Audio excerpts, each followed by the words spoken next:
Ready, രണ്ടുപേരും? All right. Yes. Jannath, your time starts now.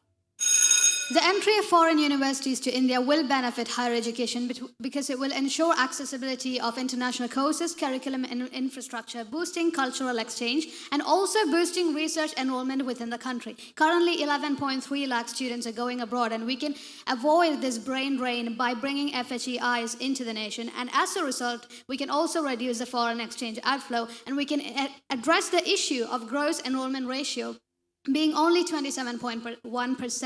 And according to research available on Observation Research Foundation 2022, it states clearly that the academic institutions within the country will be given enough competition that they can upgrade themselves to international standard, and we can become an international hub of education by inviting students from different countries to our country and also inviting foreign direct investment within education. And according to an article published in the Journal of Comparative Education and Development 2021, it says that we need to reduce the number of fee-paying outbound students, and bringing FHEIs into the country will do that. Yes. So now, Haridev, you will get 1 minute and your time starts now. Atmanirbhar Bharat being the primary objective of the government. In that sense, when a foreign university comes to India, that Indianization is gone.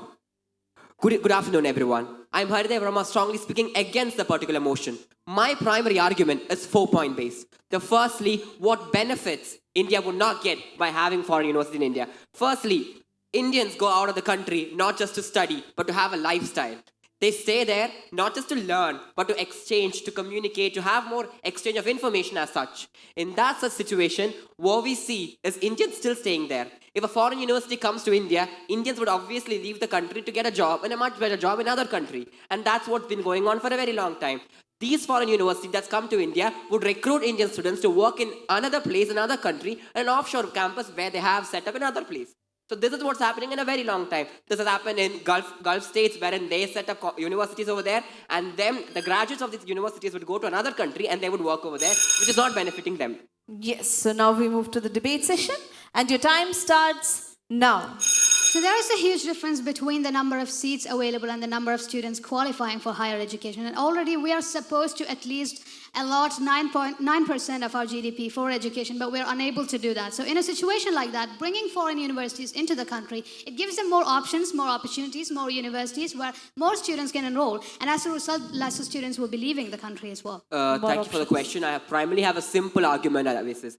Bringing in foreign universities would create inequality in the society. They would create a system wherein rich people could study wherever they want, where the poor students in this country would not even access to basic institutions, where Indian universities are cheaper when you compare. All these foreign universities coming from outside the country will have the same fees that they take from United States or other countries. Let's take the case of a very simple example of how United States students face the student debt problem in the United States, and the government has to wipe out these loans to ensure that students have a safe future. Increased disparity. Yeah, see, this already exists, but what happens when they do not have to leave the country is that the expenses reduce. There are no visa expenses, there are no traveling abroad expenses. So actually, the people who are still unable to afford this foreign education will be able to afford it. In fact, I think the inequality will be reduced in that sense, yes, because they are coming here. And also foreign universities award scholarships on the basis of caste and race by doing positive discrimination. So if you are from a so-called lower caste, you will be given a scholarship that can support you. The percentage of positive discrimination in the United States is very low. That's the first thing. Secondly, what we need is a system wherein Indian universities are being developed. What we need is something called cultural diplomacy, wherein Indian universities attract foreign students that would increase the GDP and FDI of this country. Rather than having foreign universities coming in the country where they take same fees for other universities as well, what we need is Indian universities being top-notch, and that is what is more important in the present situation. Okay, according to research available on Observation Research Foundation, it was published in 2022, it states that foreign universities' presence in India will help Indian institutions to raise their standards and meet the international standard. As a result, again, like you said, the GDP can be improved, the education itself will be benefited by it. Countering that particular argument, when foreign universities come to India, what essentially happens is Indian students, according to a Pi research survey, 80% of Indian students still go out of this country. So there is no point of Indian students studying here, because at the end of the day, Indian students prefer to work outside the country, wherein these universities take higher fees, where these universities provide quality education for the rich people. What we see is again income division disparity in this particular situation as well. So you're saying that it remains the same, but actually I would like to refute that argument by saying that when research happens within the country, education sector and higher education as a whole develops, because the research takes place in the country and of the country and by the people of this country, right? And we will be able to upgrade ourselves to a certain level where we have the infrastructure to do the research inside the nation. And we need that inspiration. I genuinely believe that we need that inspiration from foreign universities because they are more experiential oriented. What we need is something called reverse brain drain, where Indians must be attracted to stay in this country.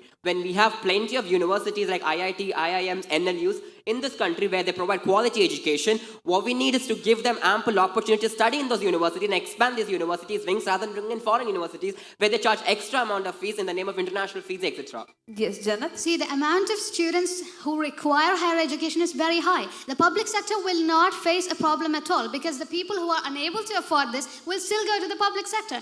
And as a result, we know that we do not need to be fixated, again, you yourself mentioned we need to be fixated on them staying in the country. And we can do that by bringing the foreign universities here. They will stay in the country and do their education inside the country. I never mentioned about fixating. What I essentially mentioned is bringing in people in this country where India is being developed. Indians need some level of investment, and these investments can be brought by Indian universities. Yes. Rather than having foreign universities come into this country, Actually, what they Yes, do let him is... finish. Yes, when foreign Let universities him come in. finish, Jannath. Right. Your time has ended, Jannath and Haridev. Please do shake your hands before you leave the stage.